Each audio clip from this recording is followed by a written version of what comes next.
way back. It's going to win the football. It's going to be to the goal line. It's going to be gone. It's a touchdown. And the Gators have won the game. To the 40, Herman Whitfield to the 30, to the 20, 15, 10, 5, touchdown official. What's up, everyone? Another season, regular season in the books. Welcome to College Football Extravaganza. Dude, too fast. It went by too fast. Always It does. was taken for granted. This is the last season of college football that we are ever going to see be this way. It was taken for granted. Not many people are recognizing it now, but this season was taken for granted. It was last of the Pac-12. Moment of Last of silence Power for Pac-12. 5. Dude, RIP. Dude, and I know we already talked about it, but what a hell of a – or no, we didn't talk about it. We didn't talk about the conference championship. What a hell of a way to exit it. Yeah. It feels like it happened a million years ago. Yeah, I mean, if you want to dive right into that, we obviously we saw where we were on last episode. Justin had a bold strategy, and you know what? It paid off. It paid off. He's now tied with me. I'm not sure what the actual numbers are. Justin definitely broke those down in the chat, but Davis and I were on the duck, and Justin was stuck riding Penix all year long. Couldn't get off of it. Well, Yeah, I mean, you kind of have to. I'm dying with that prediction. You know, like I predicted them a week before the season even started that they would make playoffs, and why would I not ride with them? I mean, I'm not going to change any reason not to be riding with them. Like just because Oregon may have looked stronger this last half, man, I knew this team was going to be good, and they came out and they did their right part. And Bo Nix, you know, he had a bad first half, and they came back. They came back, and that was what made that game so great. Just once again, everyone thought because it was a neutral site that Oregon would win, but Michael Penix and the boys, they held on an exciting finish. Yeah, no, and an exciting finish it was. I mean, you got Oregon coming down there and making it a game. They scored what in 30 seconds, and you know it took 2 plays, and they literally left like 2.5 minutes left on the clock, which with timeouts that ideally could get you back on the field. Like you scored with the amount of time that you possibly needed to give yourself to give you any shot at getting back on the field, but defense, man. Defense couldn't do it. If Oregon had got the ball back, I think they would have won. That momentum was with them. And Bo Nix would win the Heisman if that were the case. Yeah, this is true. This is very true. Penix, you know, some would say that he had a chance to win the Heisman, and you know he was also my prediction to win that in that same time where I predicted Washington to make playoffs. I predicted Penix to win the Heisman. He won't win the Heisman. He'll be a finalist, which is cool still. His stats just weren't very strong those last 4 or 5 games of the season. Yeah. So. Yeah. But overall, Washington looking good and proved us wrong. I mean, Oregon did look like the better team, but maybe that's just because they weren't playing Washington. That's what it appears to be. So Washington proved them wrong again, and they make the playoffs. They make the playoffs, and deservingly so. I mean, undefeated. For the most part, had an amazing year. I mean, you had a couple of close games, but you managed to pull it through every single time. Michael Penix, I would say 80% of the year was an outstanding quarterback, putting up insane stats. And it had a strong finish. I would argue that if he had stayed consistent throughout the year, like he would probably be the no doubt winner of the Heisman. But he had like 3 games there towards the end where he really fell off. And then it was like the last 2 games where he brought it back together. Because I thought he played phenomenal in the conference championship game. And they walked away the winner, to where you could argue that Penix could win the Heisman. And maybe we'll get into that discussion here in a little bit. But Penix, in this Washington team, I think that it's going to be a fun matchup against Texas. Let's put it that way. Yeah, it's going to be a really fun matchup between these two teams. Yeah, it was. It's really cool to see that these matchups are really unique. I think they're awesome. I think that's going to be really good, just the way it develops in the playoffs. The Texas-Washington is my personal favorite, just because those teams are so unpredictable with who's going to show up. But it's going to be a great offensive matchup either way. But when it comes to the Heisman in general, odds are pointing towards JD, which it makes sense. From previous trends and previous seasons, whoever won the AP Player of the Year, they won the Heisman usually. Whoever the betting odds Not were, always the case, but and same with the Maxwell Award. Like, not always the case. Betting odds are favoring Jaden Daniels. Betting odds are usually never wrong. Simple as that.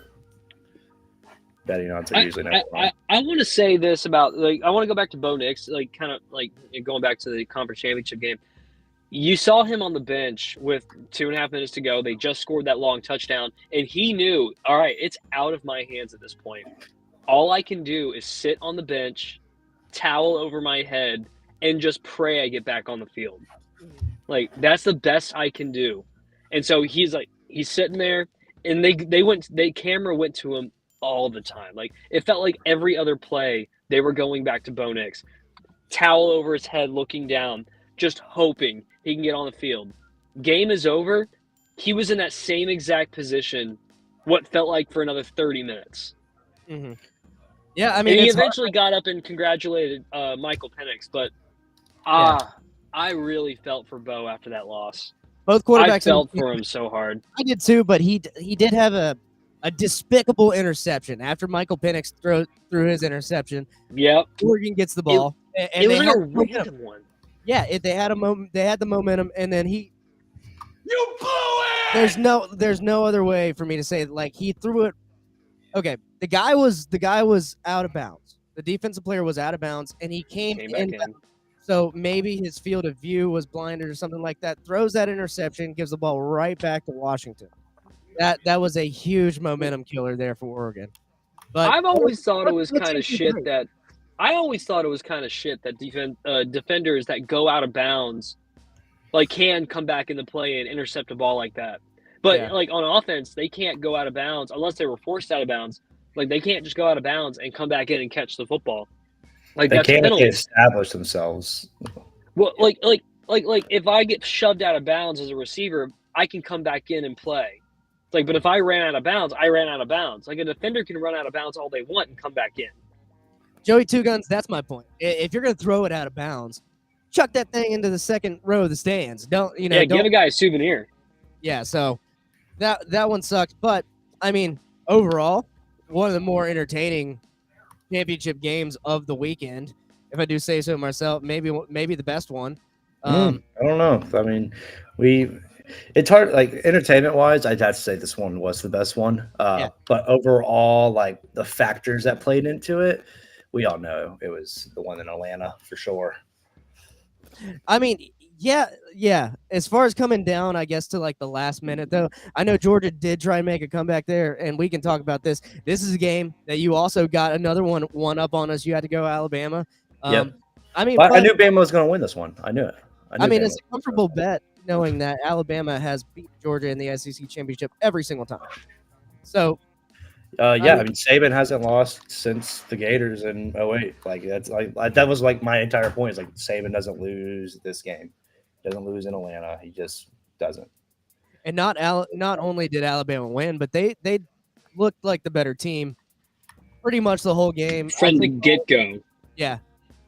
So it's hard. I know we're gonna get to it, but Alabama did the Gator fans a favor and knocked both of the arch rivals out of the playoff, and it sucks, man. I know they're salty. Alabama looked good, but what do we think? Now? FSU goes in, beats a top 15 Louisville team, and doesn't do it in pretty fashion, but their defense, held them to 3 points. 10 point. What was the final score in that game? Was it 10? It was 16-6. Something like that. So, I mean, defense holds. So here's where Florida State, and this is why I took Florida State. I believe in their defense. I think you lose your star quarterback, and obviously that cost them their season in a whole nother way that we thought. Like, it didn't cost them losses. It literally cost them an opportunity, at least an opportunity at a championship. But no surprise. But I thought going into this game that defensively, they're going to at least they're going to do their part to lock them down. They're going to do their part to get them just enough to win. But then you look at what their offense did. Eventually, they had to go to the Wildcat. They were just so inept in moving the ball passing-wise. They had to move to the Wildcat, which was smart, by the way. That's how you do it. It scored them a touchdown. It was smart because it allowed them to change it up and throw Louisville off a little bit. And like you said, it scored them a touchdown like on the first try they did it. So moving forward, though, like, I don't blame the committee for looking at this as a whole picture. And you look at Alabama's win, they beat the number 1 team in the nation. Even Vegas didn't have Alabama going to the playoff. But you look at the whole picture and you ask yourself, okay, if you were to put Florida State against Alabama today, the Florida State team that we saw against the Alabama team that we saw, who would win that game? I think everyone in the world, minus FSU fans, would say that Alabama would win that ball game. And I think that the college football committee got it right by leaving out Florida State in this circumstance. It's tough. Like, if I'm a Florida State fan, this is gut-wrenching. This sucks. You work your ass off the entire year. I'm thinking about, like, the seniors. I'm thinking about Jordan Travis. I'm thinking about the defense. Like, these guys who were out there healthy, worked their ass off, finished undefeated, and you lose one player that is a key factor in how you perform, and you are left out of the playoff. It sucks for them, but I do think it was the right decision, because guess what we would probably have if Florida State did play in the playoff? They'd get their shit kicked in. And then everyone would be like, oh, see, Alabama should have played in the game. At least we would have had a better game. I think that if you're not a Florida State fan, you're getting a better football game with Alabama in the game. And you're free to think so. And we don't know. Here's Heather Dench. She was on the selection committee. Here, this is by Get Up ESPN and ESPN.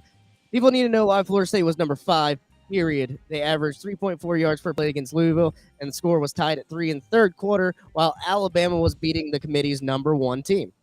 The selection committee watched football games together and saw how they unfolded, and then resorted to their protocol, which allowed them to look forward and ask the question, can Florida State win the national title without Jordan Travis?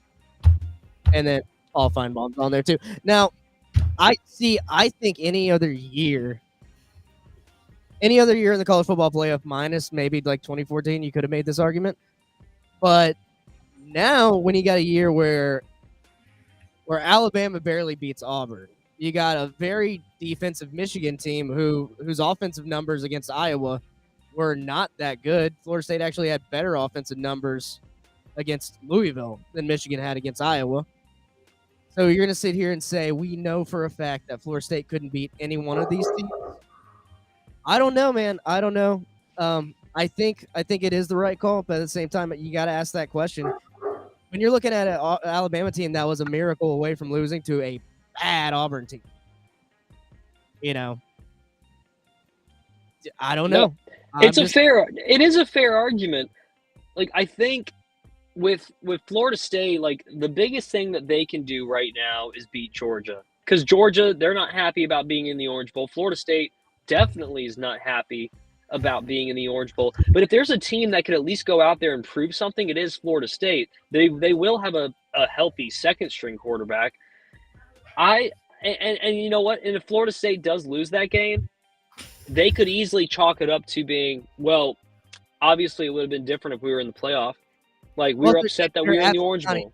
They're absent Johnny Wilson now, but this is getting to the politicians. And they'll be absent a couple other players, I'm sure, that are going to declare for the draft. And, Jared Verse might be one of them. Yeah, maybe. Former Governor Rick Scott came out, wrote a letter asking for the committee's data and the protocol for picking. Donald Trump taking to Truth Social. Florida State was treated very badly by the committee.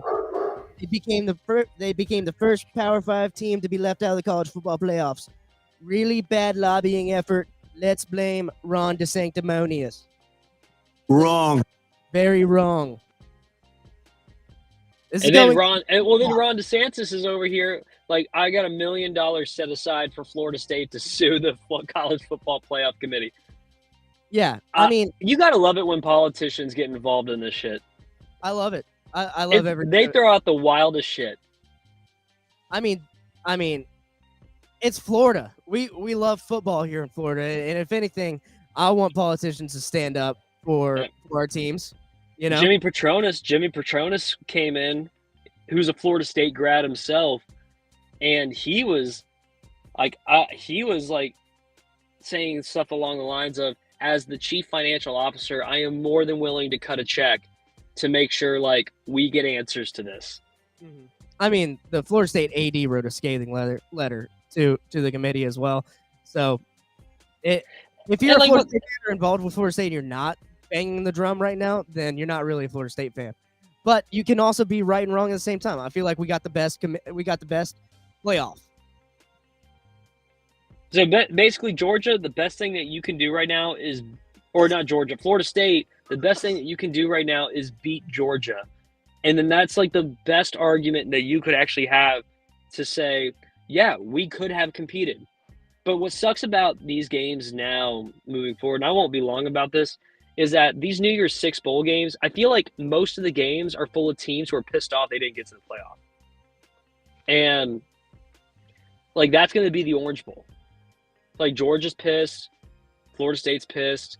Like you're going to have players that are in this game that aren't going to like they're either not going to play in it at all because they're going to go to the draft, or they're going to transfer because that's like 4,000 players are in the transfer portal right now. Like, it's unfortunate. I think that's why I'm looking forward to the 12-team playoff next year, is that you're going to have a lot more meaningful football moving forward.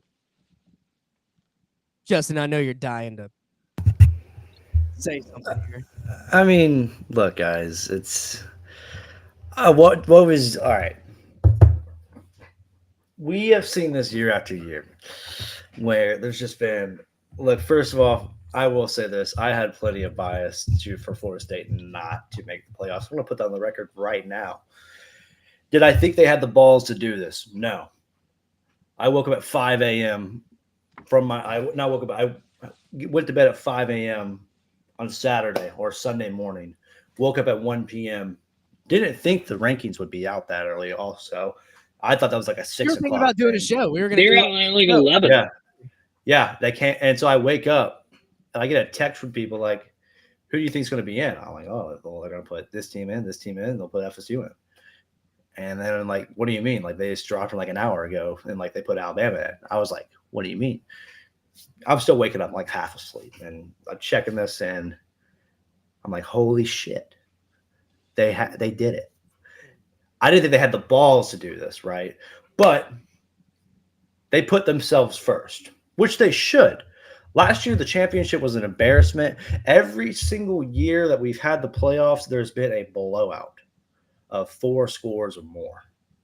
Like, and you have to be tired of that. Like, you that has to be like bone crushing to you, who's trying to like revolutionize college football. That like, oh, we're putting the 4 best teams in. We should get the 3 best games, right? And that should be an ultimate championship.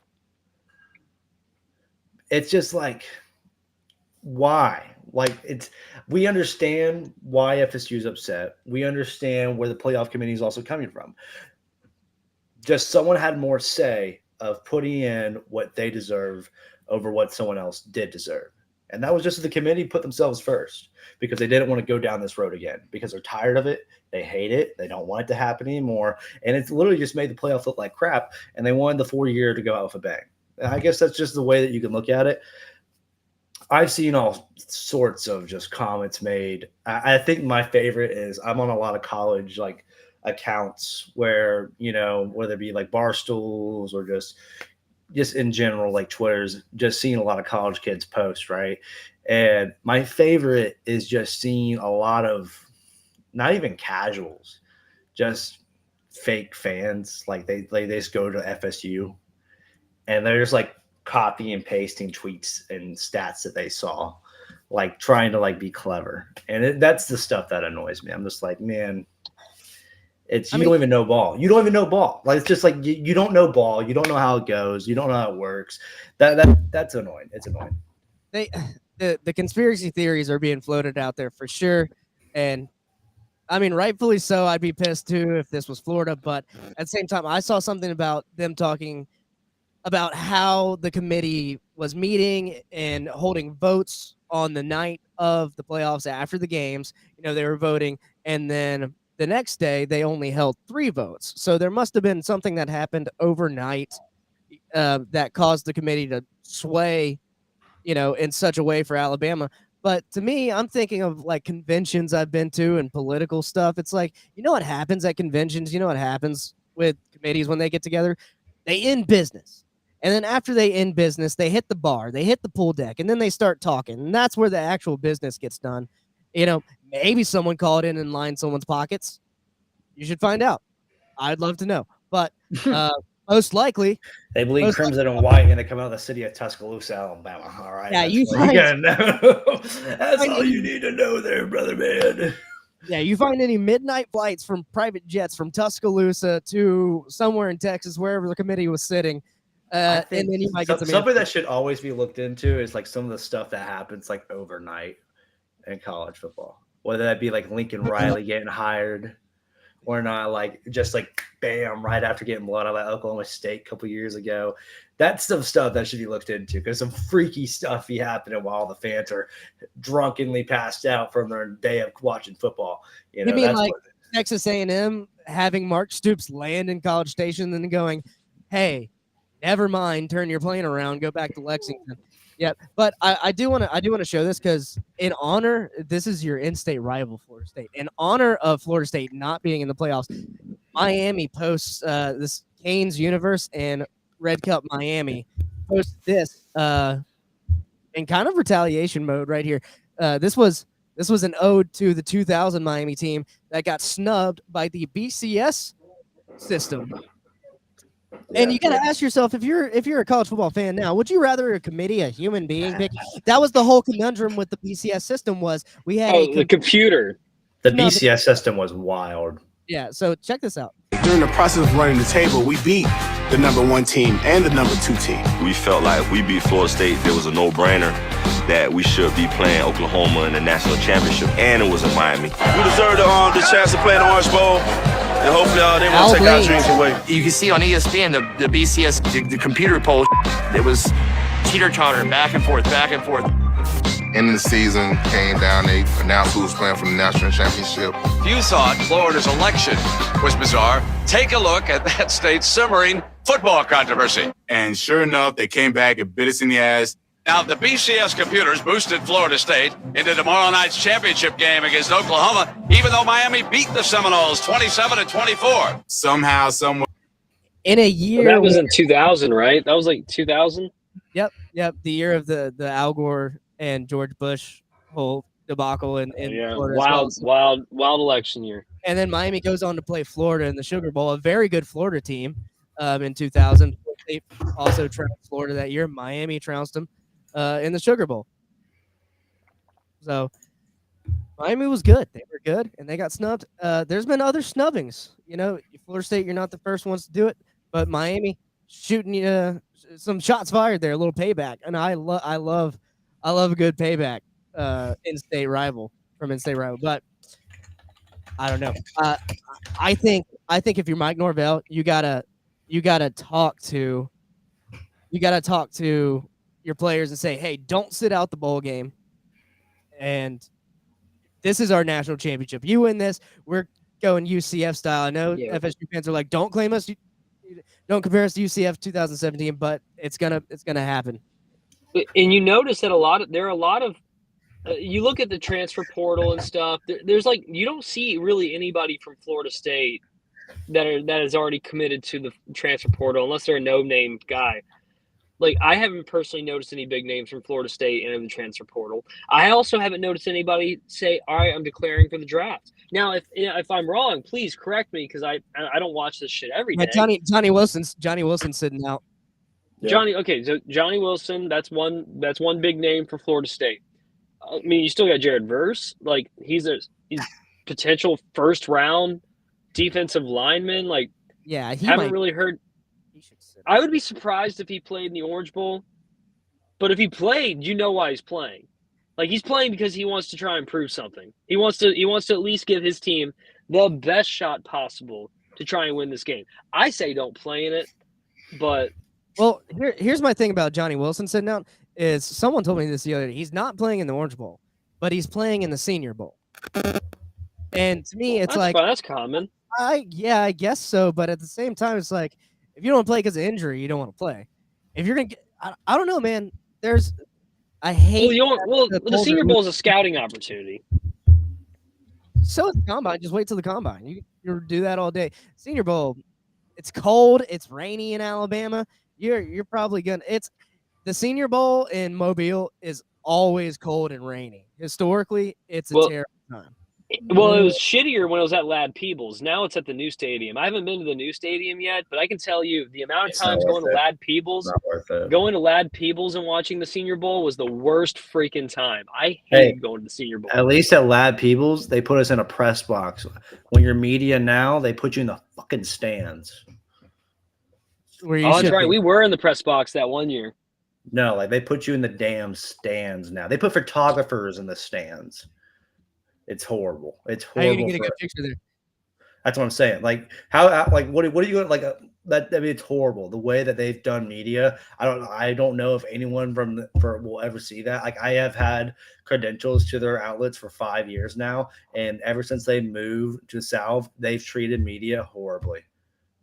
Unfortunate. Way to get that out there. We'll clip this up and send it to him. But just to close out on Nagy. Just to close out on the Florida State topic here, Trevor does have a good point. If Florida State, or not if Florida State, if Louisville doesn't lose to Kentucky, a middle-of-the-pack SEC team, the week before playing Florida State, does Florida State get into the playoff here? Wait, what? If Louisville doesn't lose to Kentucky the week before and everything else stayed the same, do you think Florida State gets in, or do you think the committee still leaves them out? I don't think it changes because Alabama had the more impressive win regardless. They beat an undefeated and #1 Georgia team who really, for the most part, throughout the entire year, Georgia dominated. Georgia never really looked weak throughout the year until they got to the SEC championship game where Alabama just completely silenced them. They make them look non-existent on offense. And it was a close game throughout, but then Alabama pulled away a little bit towards the end and then held on defensively. Like, I don't think it matters. I don't think it matters that Louisville lost to Kentucky or if they won. Alabama still had the more impressive win. That's the argument, the side of the argument I've heard the least. Like I haven't really heard anyone bring up that question of the Kentucky game. Like that's like something I'm not hearing at all. Because I just don't think that was a factor. Like, I just don't think that was a factor. Like, whatever Louisville did was a factor of this. It was always just about FSU, what they had, what they didn't have. You know, once again, this is still bizarre that this actually happened. I mean, it's the right thing, don't get me wrong, but it's just bizarre that they actually did this. And then what if what if Georgia won? So obviously Alabama isn't in. Obviously Georgia is in. And then you have Texas. Are you still putting Texas in over Florida State? I still think that answer is yes. That's the argument that should be brought up more. And it's been brought up. But that's the argument that should be brought up more is Texas would still be put in. Which I think is Florida State, because I would personally put FSU over Texas. I would put Alabama over Texas, which I know they have the head-to-head matchup, and I get that and all that bullshit. But Texas was not the same team. Alabama was a way different team. That's the part that should make everyone upset is a one-loss conference champion out of the Big 12 got over them. If anything, blame Texas. Blame Texas for winning. Texas is the reason why this all happened. Correct. Well, also blame BYU. We blame BYU. We blame the Soakers because they didn't beat Oklahoma State and Oklahoma wasn't facing Texas again in the Big 12. Yep. Blame the Soakers. And tell Amanda that too. Texas did dominate. We were all on Texas. They did have an impressive win over Oklahoma State. Ollie Gordon getting frustrated on the sidelines, throwing his helmet. I mean, Texas looked good though. They did look good, and so we'll see. I think they could beat Washington. I am so again. This is another reason why I've said it once. I'll say it again. I am so excited for this matchup. Do y'all remember they played each other last year? They played each other in the Alamo Bowl. Like these two teams have seen each other recently, and so I think that this is going to be. I would like to think it's going to be kind of similar to what Georgia and Ohio State was last year. I think they're going to go back and forth. I think this has every potential in the world to be a high-scoring game, and they're just going to be throwing the ball all over the place. Like this is going to be like both quarterbacks are going to have well over 300 yards passing. I think this is going to be an air raid kind of game. Like, and I'm beyond excited for this matchup. It's gonna be a fun game. Michigan took care of business against Iowa, and I'll share this because I think Justin enjoyed it a lot. He sent it to our Instagram group chat. Donovan Edwards was having a fun time at this. I guess it was a basketball game. Oh yeah. And Justin said we need to drug test all these Michigan players. Yep. Living right now. Oh, I'm blessed, baby. I can't, man. I'm excited to be out here in the hometown in Detroit, Michigan, watching this beautiful game with my boys. We all looking sexy out here, man. Pause. We all looking sexy out here, man. Look at them. They need to keep their media guy with them everywhere and be like, "Hey, you want to do an interview?" No, he is not doing an interview. Yeah. No, this was a really bad move on their part. They're luckily it's like it was kept like at a minimum and just like getting some grief over social media because this was not a good look, in my opinion. I mean, I get it, he's having fun, but you can clearly tell there's a substance that's playing in there that shouldn't be playing in right now during this time of year. So, but hey, college is college. Good playing, man. We are great. You guys are looking good. There's no question about it. I think about you last year. They looking sexier than me. I can't. I know the dress code today. Hey, hold on. Get my boy Chain right here. My boy Rod, Mr. Ohio, who saved the day, who blinging out right now.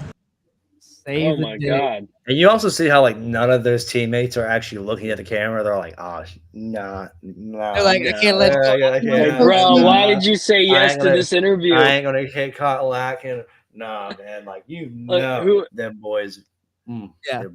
Yeah. I can't let coach see me. Joey's asking. Joey's asking if we're gonna go on in the off season, guys. I think we have a solid interest here to go do some off season recruiting episodes. I think we can. I'm down to do some. Yeah, I'm down to do some. Yeah, we're gonna keep it going. The portal's wild. I mean, there's not gonna be a lack of players entering in and out. There's not gonna be a lack of news. So, I definitely want to do that and work on. I might even do some writing if I can. I'd like to work on my sports writing. But yeah. What were you gonna say, Davis? I was gonna say. As a public information officer, my job is to speak on behalf of the county, speak on behalf of our professionals in the county that work for our local government. I will say that pained me. That pained me in a way watching that student give that interview. If I'm like the student information director or something like that, I'm pissed. I'm like, what the hell are you doing? No, why wasn't I there? I would have never allowed you to do that interview because, and that's honestly one of my dream jobs. Is like, of course, I feel like lately I've had a couple of different dream jobs.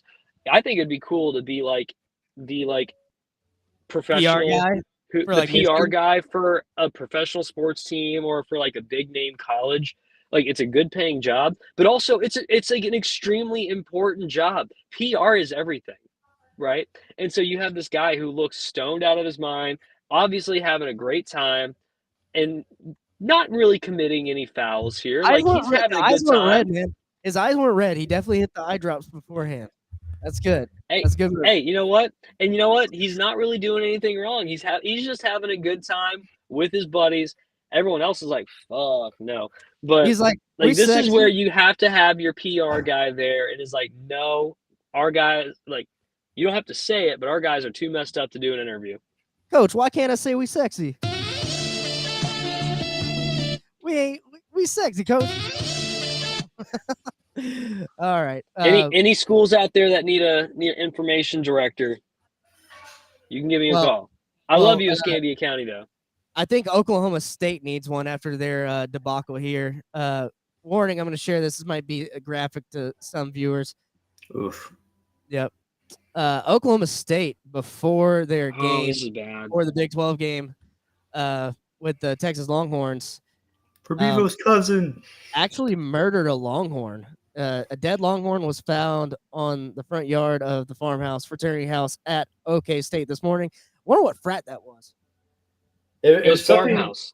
Farmhouse. It was farmhouse. Yeah. Oh, farmhouse? Okay. It was farmhouse. Okay. So it's kind of ironic, but yeah, it was farmhouse. Yeah. Well, they just have those, I guess. Yeah. So this is bad luck. I'm going to take this off too. That was inhumane. Just like, who approved that? Whose idea was that? Well, I get it. Like, frats, there's crazy stories and wild things, but and that's usually kept behind scenes. But like, to put that out there publicly, that's bizarre. Yeah, and I'm pretty sure it said "fuck." That's it had bizarre. "fuck Texas" branded on the side of it. It did. Yeah, but like, that's just. I mean, obviously, and like Robert and I can attest to this. You know, like, fraternities are going to commit. We're going to do pranks, but you have to take it. You have to understand when it goes too far, right? And sometimes you might do something and be like, "Ooh, that, you know what? Yeah, maybe that was like not what I wanted to do. That was little too far." But it's not as far as murdering a farm animal and putting it in the grass of another campus and carving. Like, that was work. Like, that took work. And what's really unfortunate is I wonder if pledges had to do that. And that's even worse. But what frat has pledges at that time of year? Like, usually, like, initiation period is like way past. Like, it's been 3 months. It could have been some first year guys who still feel like they have something to prove. Yeah, I don't know, man. That's a rough one. It's just bad. It's just disgusting. And Oklahoma State, you got what you deserved after your university. Fraternity at your university does something like that. I understand it doesn't speak for the whole university, but damn it, you took it too far. And Oklahoma, or not Oklahoma, and Texas showed you why you don't do something. Yeah, for Bevo's cousin. And you know, that's examples, and that's stuff that'll get a chapter shut down, right? Like, and I don't do this near as much anymore, but like when I graduated, I would every now and then remind our ATO chapter at West Florida, like, you know, like, it's really simple. It's really simple to get kicked off campus.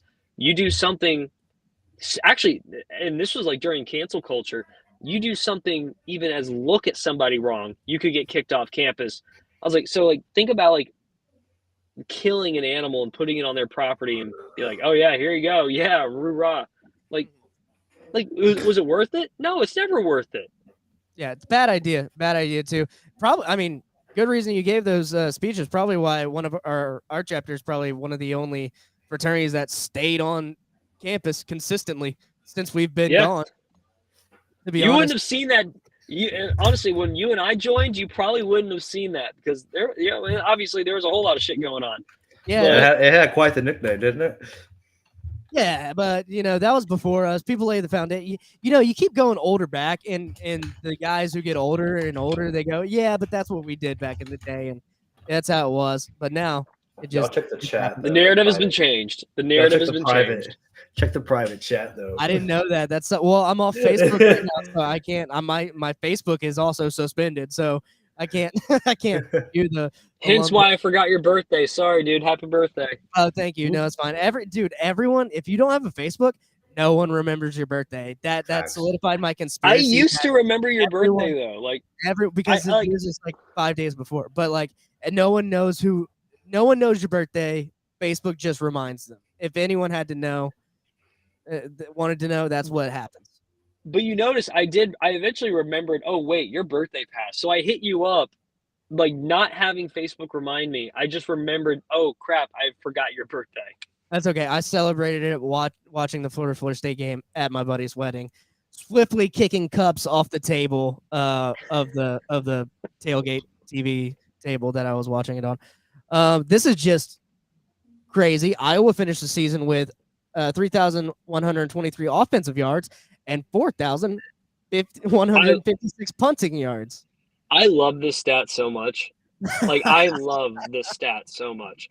I still kick myself that I did not take the under, which, by the way, betting is allowed in Florida again legally. But I was kicking myself. I didn't take the under when Iowa played not in the Big Ten championship, but before, when it was like 26.5 points and the unders still hit. What was I thinking not taking that? Do you know what game? I had a 10 leg, $10 parlay for conference championship weekend. I missed one game. Oh no! Fucking Toledo. Oh fucking no! Toledo, man. Fucking Toledo. The Mac strikes again. They were favored by 300, bro. Fucking Toledo. I would have won $2,000. Would have won fucking $2,000. I fucking chose Toledo, and they lost. We were all on Toledo. I missed one game. Toledo.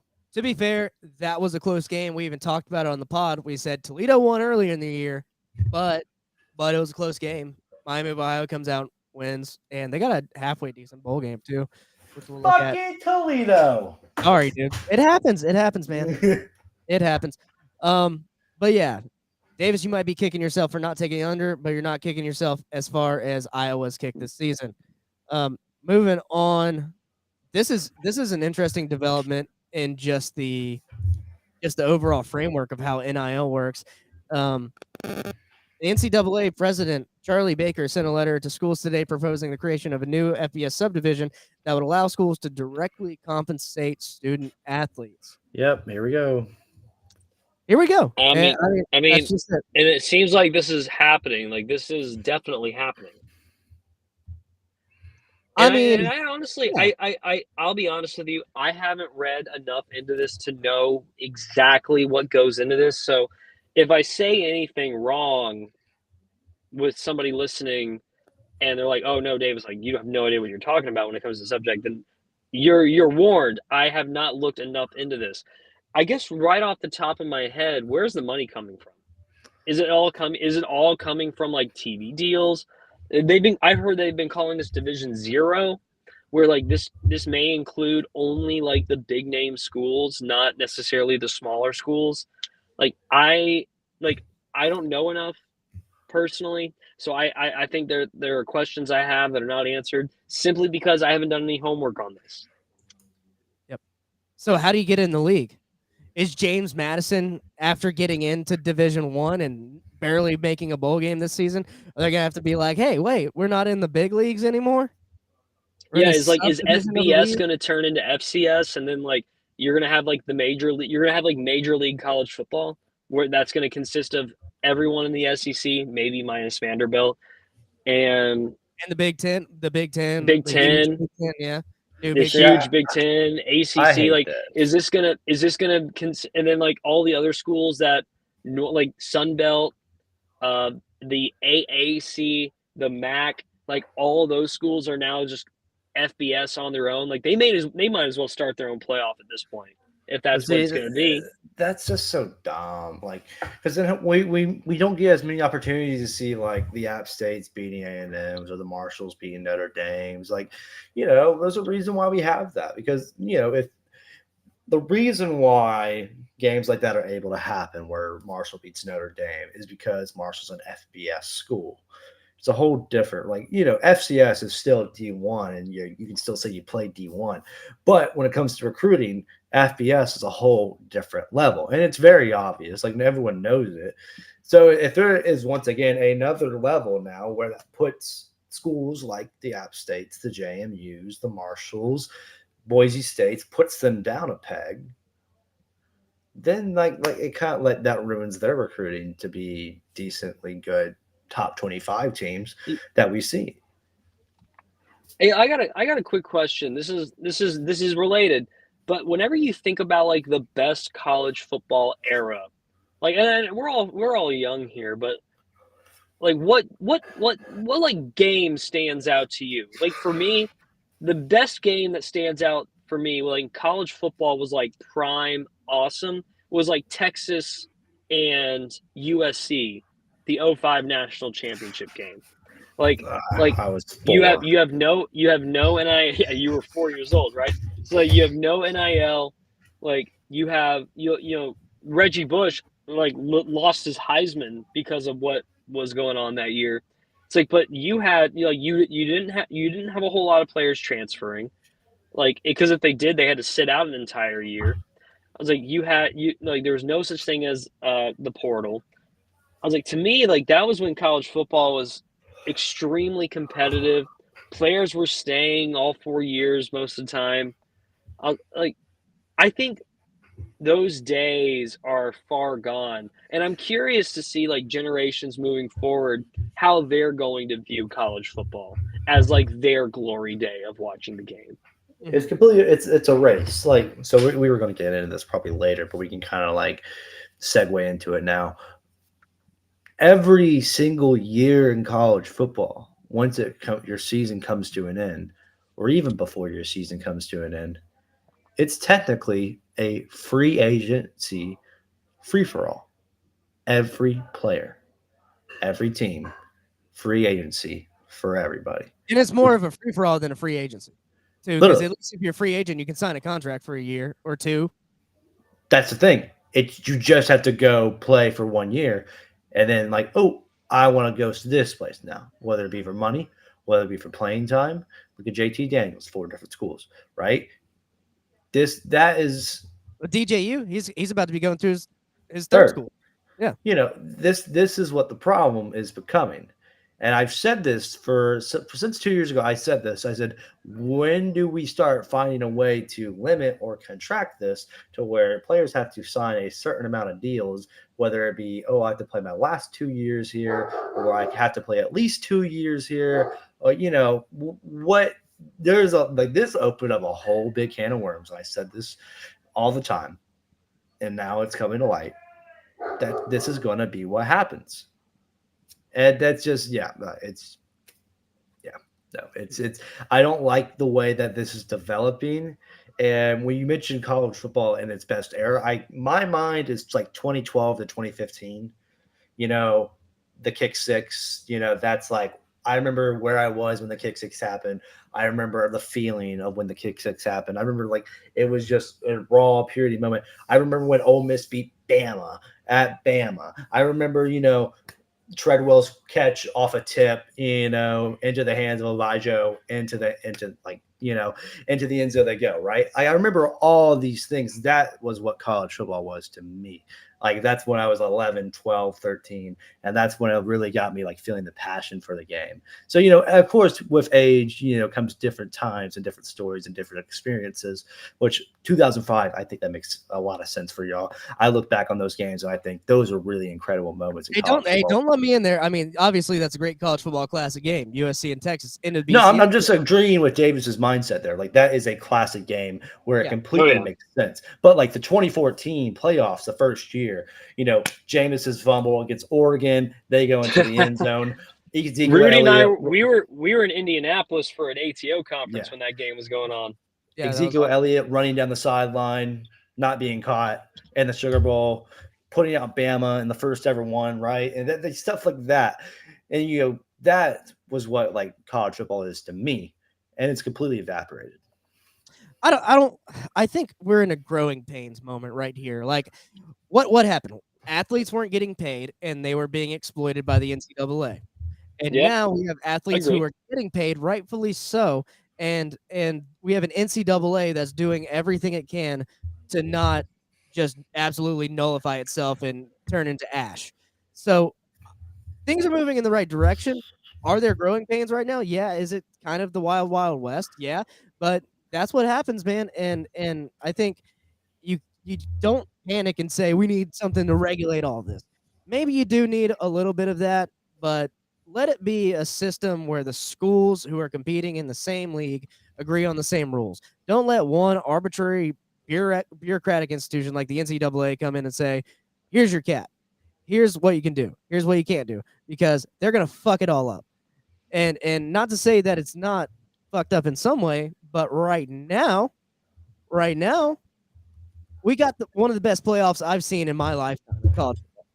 Yes, this is the Oh, best yeah. one. This is the best Oh, yeah. one by a mile. I mean, the committee finally got it right. Like I said, when it came to this, it took guts. You had to nut up because you knew that this was like what they had to do. They had to hurt some feelings, and they hurt a whole state capital's feelings in Tallahassee. And you know what? As far as the moments and what we're talking about here, the essence of college football is tradition, history, moments, right? Like that's why it's better than pro football, in my opinion, to watch entertainment wise. It's because of all that rivalries. That still happens. That miracle that happened at Jordan-Hare Stadium. You can I forgot about that one. That was such a good one. I was in Gainesville. I was at a bar in Gainesville, by the way, when that happened. The prayer of Jordan-Hare is what it's called. The prayer of Jordan-Hare. Yeah, or the Milrow Miracle, whatever you want to call it. No, that one. Okay, that was some the prayer of Jordan-Hare was one of the best. I was in Gainesville though when that happened. I'm talking about this year. This year, some Auburn kid's going to look back at that and hate Alabama because of it. And some Alabama kid's going to remember that as one of the greatest moments he's ever witnessed. So I think college football is going to keep trucking. Now, we'll see what they do with this whole idea that we just talked about. Horrible. But I think college football is college football. I think it was perfected, right? It was perfect. I think, in my opinion, it was perfected until greed became a substance into the equation. And that's what ruins everything. Greed always ruins everything. Am I right? Like, greed always ruins everything, whether that be the NIL deals, whether it be players, whether it be schools, and now the conferences. Like, it just ruins everything. But before money was a part of this, it was perfect. We loved it. We got the SEC with Oklahoma and Texas, and we're like, oh, that's cool. Yeah, we're cool with that. And then it was a domino effect. It just kind of rippled out, and we saw just a whole different change of the entire scenario of college football. And that it sucks because you want this to be a perfect equation. But now we're going to go through the next 5 or 6 years of change after change after change after change.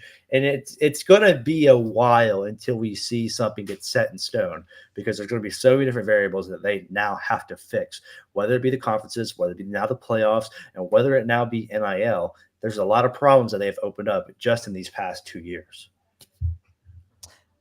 Ayn Rand might say that greed's a good thing, and like I'm saying, like these players deserve to get paid. These players deserve to get paid. We got 5 people watching live. If you're watching live, drop a like and subscribe to the podcast. We're trying to work on getting our new College Football Extravaganza channel some more followers on YouTube. So help us out there. But I mean, it is the Wild Wild West. We have like over 1,000 players in the transfer portal, and that kind of brings me to this. Got to give a Florida Gator update. There were murmurs early this week and last week.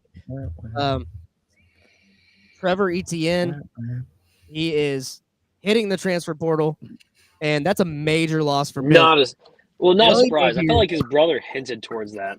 Earlier in the year, he was like, "Yeah, go play for Prime." He's not getting. Wouldn't that be funny if Dabo's first big transfer pool was his brother? It would make sense, but like Dabo hates the portal, right? All right. Trevor Etienne's like, hey, or Travis Etienne's like, hey, man, Trevor's going to hit it, man. You pick him up, get that portal rolling, get back ball and back in Clemson, South Carolina, man. Like, you wish that could be a situation for them, right? But this sucks for Florida. This is a major blow for Florida. And, like Montreal's good. Like, people are saying it's huge. It's a huge blow. Like, we have a good running back room without Etienne, but he's by far the best guy. You should keep him. He's not as good as at pass blocking as Montreal is, but man, are we gonna miss that? It sucks, but he mainly wanted to win. And looking at Florida's schedule next year and looking at how things are going, I mean, half of Billy's original class has transferred now. And DJ, not Uyunglele, but DJ Umami Ellen also transferring. He wore the number 1 for the Gators on D line. He was having talks of him going to the NFL. Now he's in the transfer portal from D line. So got a bunch of players leaving. This is like what goes back to my point earlier. These players don't really have to, like, they're not exactly just leaving. Like, they're just exploring their options. Who wouldn't? If there's a better option out there, why wouldn't I take it? And I said DJ, I meant Princely. I didn't mean to say DJ, Princely. But like, it's like they can do this now whenever they want. It doesn't mean that they're leaving. We could still ETNs could still come back, but with the caliber player that he is, he will probably find a more likable situation for him somewhere out there. I'd have to say than Florida. But I mean, this is what I'm getting into. Like, why is every player not just going ahead and hitting the portal? I mean, the only teams that we haven't seen have players hit the portal is the one competing for national championships and playoffs, for the simple fact of they're not going to do that yet because they're still competing for a ring. And even after they could win a ring, there's still going to be players that hit the portal to try and find better situations or better money. It's going to be free agency every single year. This is like the whole problem. I mean, we're to the point where guys are almost opting out of playoff games, which is bizarre. Yeah. I mean, and I get it. If you're chasing that bag and you got a first round rookie contract staring you right in the face, that's a tough decision to make. Me personally, I don't know. If I'm playing for a team and we got a shot at something, I'm playing the game. I'm trying to stick with it, but I've never been in that situation. So I don't know. I can't weigh those options. Chris McClellan, another Gator D lineman heading to the transfer portal. Florida State targeted him, just offered him today. Very quick. So the portal's open for a couple of days, and these guys are already getting offers. Florida's not seeing many transfers coming in saying they're going there. So things are happening fast. There's definitely tampering going. There's definitely behind the scenes. Players are on Twitter going, "Hey, I'm thinking about moving," and then schools are hitting them up behind the scenes. Well, yeah, because they can. There's no logistics, no rules. There's no contract. There's no structure to this right now. That's the problem. That's why Saban had that whole rant about JSU and whatnot, because there's just no structure. Like, it's free range. It's a free for all. Like, and you know the saying, all is fair in love and war, right? This is the perfect example of it, man. Like, if you don't put a law out there that certain things can't happen, people are going to take whatever advantage they can, because football is like crack cocaine to some of these damn schools. I think Dion had it right, and I think this might be a silver lining with the schools being able to pay the players. If you do move to this sort of format, you can contract with people. You can say, "Hey, give us a year, and you have to give us a year, maybe 2. You have to give us 2 years if you're committed to us, and we'll pay you this amount." I think that's a good thing. That could be a possibility in the future with this system, because if you got guys who are just coming in, getting money here and there, take the Nebraska, what's his name? Jeff Sims, who's been bouncing around everywhere, can't throw a damn ball, fumbling the ball everywhere. He's making money just getting in and out of the transfer portal. It's a business at this point. Yeah, and I mean, like Magoo saying in the chat, like, if I'm a school and I can work it into a contract, I might even say, hey, if we win 10 or more games, you are contractually obligated to play in a bowl game. Or I might say, hey, if you play in the bowl game, you'll get a bonus. You'll get this amount of money. Some incentive for these players to play in these games, right? That we used to cut, like the Orange Bowl used to be like, damn, we made it to the Orange Bowl. Now it's like, damn, I got to play in the Orange Bowl. Yeah. Yeah, no, I get it. I think it's growing pains, but I think it'll work itself out. Hopefully in a good way. And players are getting paid now. So we got to remember that's a good thing. But Florida, man, you're losing a lot of guys, and you do have to make room. You do have to make room if you're going to make some moves in the transfer portal. You got a lot of guys coming in. But you lost this guy, Jordan Seaton, who was the number 1 lineman in the country. He was looking like Florida was there for him. Lost him to Colorado today. So there goes one of your O linemen that you were looking at. The time has come Jordan Seaton. And if you look here, Oregon, Florida, Alabama, Tennessee, Ohio State. That was his top 5. Colorado comes in and steals this guy. Next year you will attend. Here's what he has to say. Which school? First off, I would like to thank God, my family. Skip is so fucking everybody who's been in this recruiting process for me. You know, it's been a long one, not an easy one, but those who've been with me and stuck with me, seeing how we persevere when times get hardest. But for the next 3 to 4 years. For the next 1 to 2 years. Uh-oh. What's in the bag seat? What's in the bag seat? I'll be going to Wait a minute. the University of Colorado. He's a Buffalo. Coach Enough has been said. Michael Irvin's going crazy here. The handstands. Woo! Hey. Oh my God. Listen, Dion already text me. Yeah, so basically he goes on to say, no, I wanted to play for someone that looks like me. So obviously Dion being one of the high-profile coaches had a lot to do with it. Also him being a black coach had a lot to do with it. So, I mean, yeah, you can't you gotta respect that. I mean, I understand what Colorado's trying to do out there. I understand what Dion's trying to do and build that kind of culture. And this is the kind of swing that Dion has at Colorado.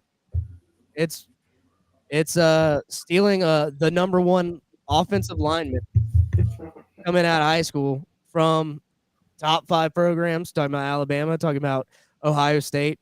Florida was in the mix. Now they're not.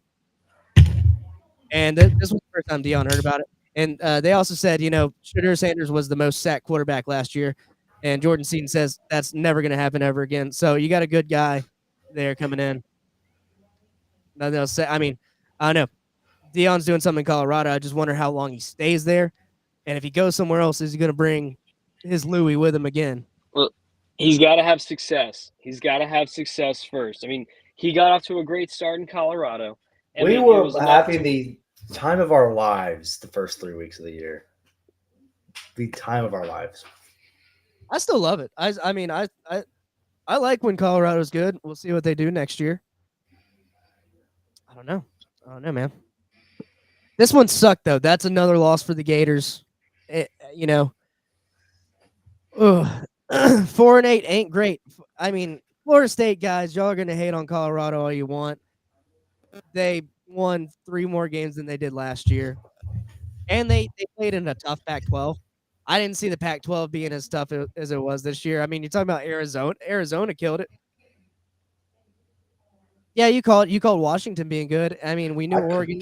We knew Washington, USC, and Oregon were going to be good, but did we put any stock into Arizona?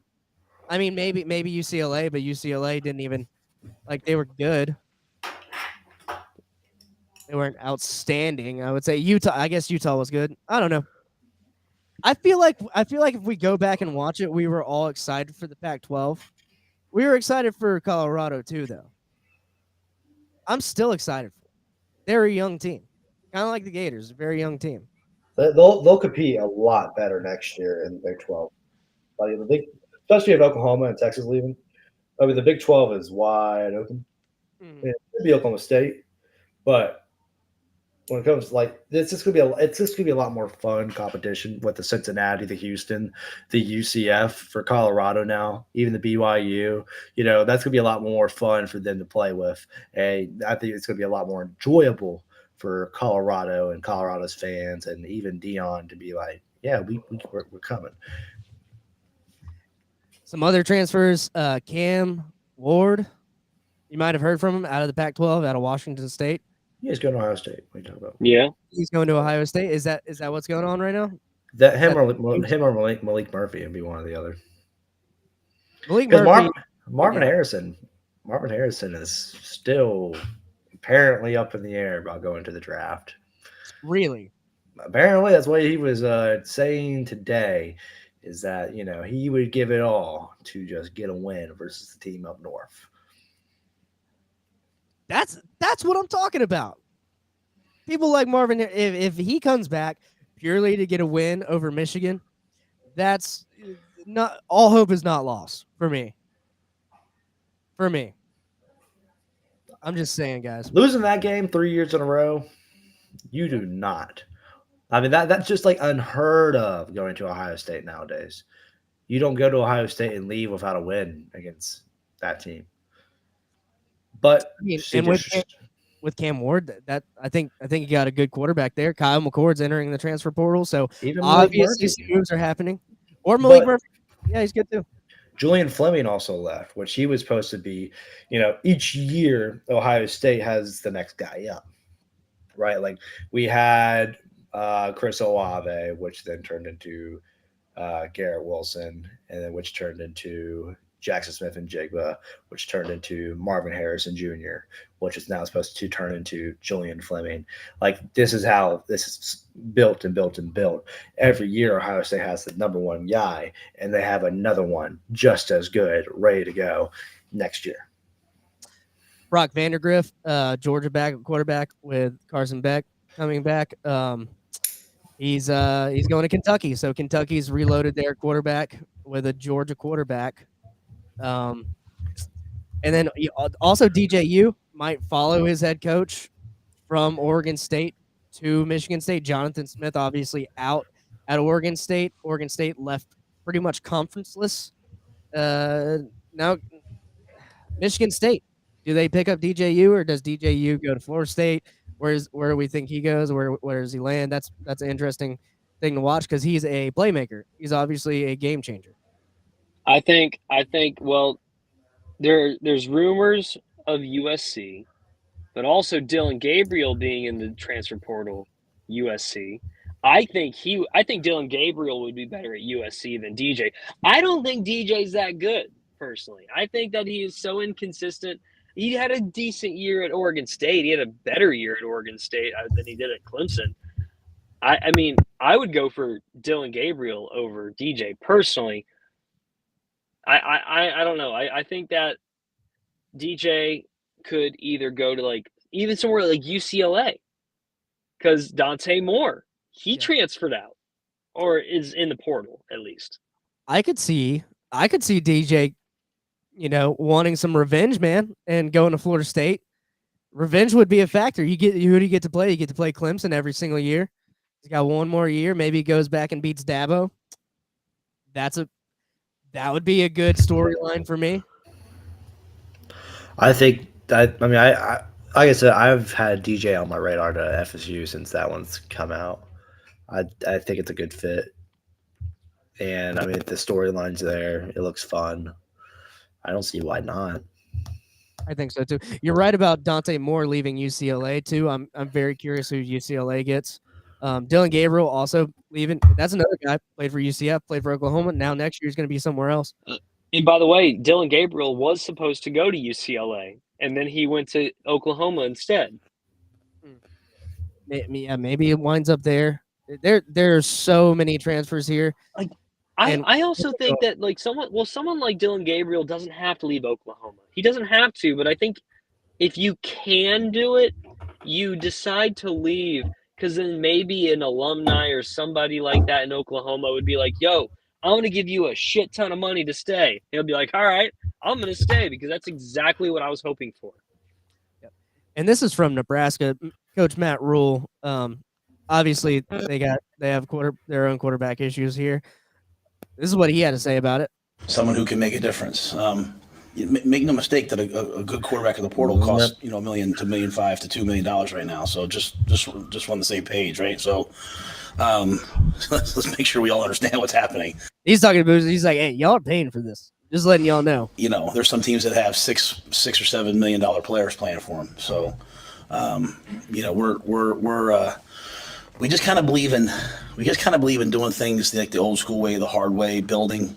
But that doesn't mean we won't look at people in the portal. It's just we did it last year, right? It just means they have to be clearly an impact player for us if they're like a one-year player, or they have to be someone that has multiple years to get in our program and develop. So You know, And that's pretty good insight. Here are the factors we're looking for if we're getting you in the transfer portal. You got you're a grad guy and you can make an immediate impact, or you're going to give us some years. And it's going to cost us money. So, Money.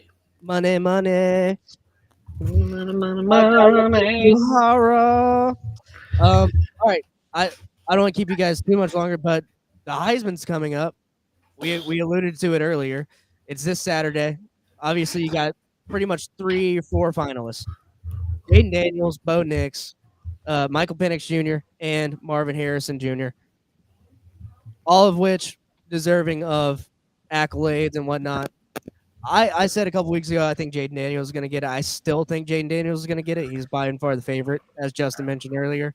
Bo Nix and Michael Penix, they're both really good. I think Jaden Daniels, the stats are just far and away. He's blowing them out of the water. And I don't care if they stat padded him, whatever. He's doing things that are absolutely insane as far as stats go. And we're probably not going to see anything like it in the near future. Yes. I'm Yes. I mean, basically, like I do think that Jaden Daniels is going to win. I was hoping Bo Nix would have a good enough game last week to make him at least compete and be perhaps the guy that's going to win it all. And I think that in the second half of the game in Oregon-Washington, he did have it, but he didn't get that last shot to win the game. And I think after that, despite Penix having a good game, it was enough for Jaden Daniels to win. I think Jaden Daniels is going to win the Heisman, and I don't think I have been wrong about the Heisman in forever. By the way, so I think Jaden Daniels is going to win. You're saying you're like a Heisman predictor, like? Well, yeah. I mean, most years it's obvious who's going to win the Heisman. Most years it's obvious. Although, Justin, I think there was one year where you thought the year that Kyler Murray won. No, I was just defending Dwayne Haskins out my ass. You were like, Dwayne Haskins is going to win. I was like, no way. That was my first year at ESPN, and I was defending Dwayne Haskins out my fucking ass, dude. Dude, you saw me on every Heisman post from SportsCenter to Fox to ESPN on social media in the comments going hard on some guys. Like I was throwing numbers like crazy. Like you think I know stats now? The stats I knew back then were wild. It was crazy. I was going hard back then. But no, it was obvious Kyler was going to win. Like it was obvious. And basically, I mean, how it's going to go would like the final odds for Heisman favorites came out after the season end, right? Who's on top? Jaden Daniels. And there's a reason why the guy who's second in odds is plus 1,600, because it'd be like the only way Jaden Daniels doesn't win this thing is some damn fake girlfriend dies.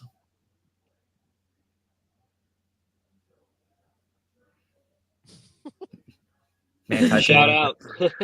Yeah. Nobody. Oh, I know exactly who you're talking about.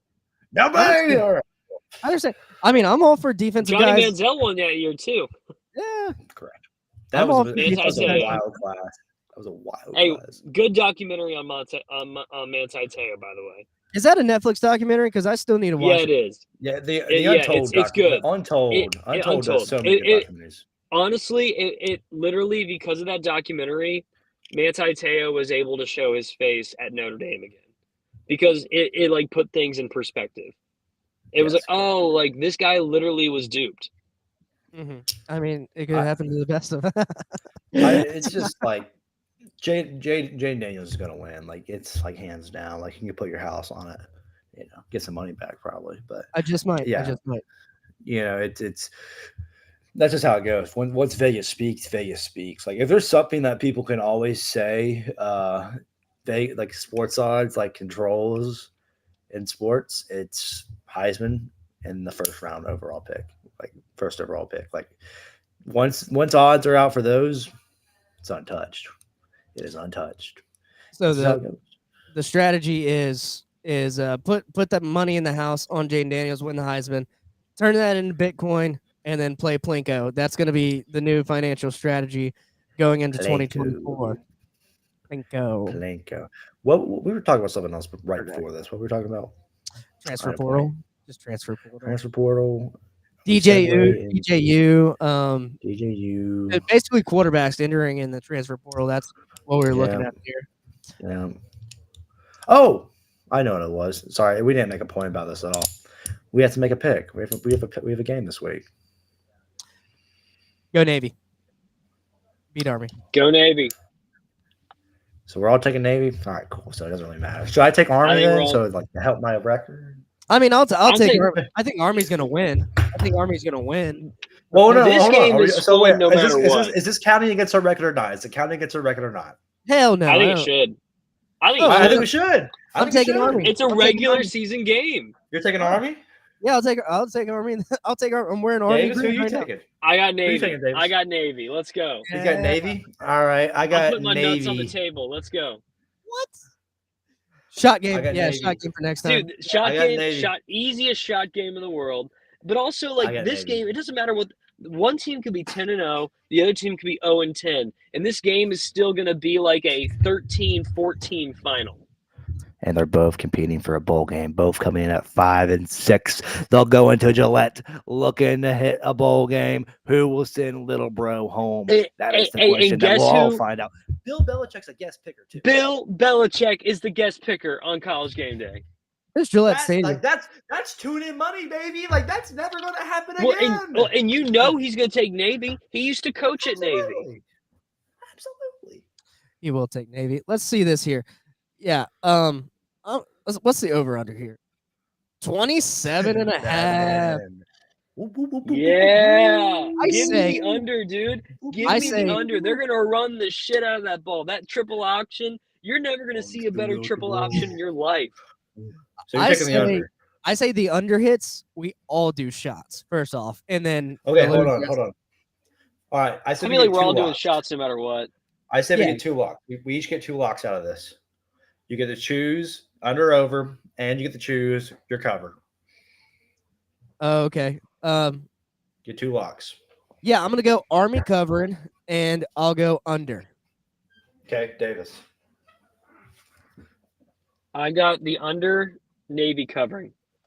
All right, I got Navy covering and the overs hitting because if I get those both right, that will put me in great position. But if I get wrong, no. You're saying you get 2 games out of this one game. No, you still just get 1 game. What? Yeah, 2. It's a double shot game. No, you're not. I'm putting my foot down. You're not getting 2 games out of this one game. But you could get 2. You could get 2 games out of this. No. It's not happening like that. Because think about it. If you're right, like let's say that you go 2-0, and I that means I go 0-2, meaning you put yourself 2 games in front of me. No, we're not doing that because the whole season, we've never done it. He's scared. The whole season, we've never done that, and we have the bowl season. We have games to pick each week for the bowl season. I'm not scared. We're gonna go into the bowl season. By the way, if you're following this, if you're watching this right now, go find us on the ESPN Capital One Bowl Mania Bowl Pick'em, and you can join us on that. Joey, you can be a double champ. You can be a double champ of the season. I'm not scared. I'm going to win the bowl pick'em. He's scared. I'm going to win the bowl pick'em. He's so scared. Justin has narrowed his he was behind by 7 games. Y'all saw me lock in. Right there. I said, wow. Yeah, you did what you had to do. I did. You came back. Work. You're tied with me. I think we're both 1 or 2 games behind Davis now. We are 2 games behind Davis. So. It is well within its reach. And y'all are going to stay behind me. Yeah, well, we'll see. There's a lot of bowl games that we're going to take. Every time I've ever heard him say something confident and cocky like that, it bit him in the ass. I did too much radio with this guy to not know this one. It's okay. I got to stay confident. I got to stay confident. Okay. Now, before we leave, I do want to ask this. We're not going to pick every single bowl game, right? I really the app. The app's cool, but when it comes to our record, right? I think our final record games, like we do 6 locks, it's New Year's 6 bowls, and that is it. And then I don't know, like we could do the national championship game if it's close. That's fine with me. but I think our final records should be based off the New Year's Six bowls. Yeah, and then I'll probably add a couple like good bowl game. Like if there's a good bowl game, we'll probably do a pick 'em. Ones that are worth talking about. Right. Is there really anything to talk about though? That's the thing. Yeah, we'll see. I mean, if a bunch of players are out, then we won't pick it. How about that? If like it's gonna be a nothing, if like one team's definitely gonna win, we won't do that. But yeah, New Year's Sixes for sure.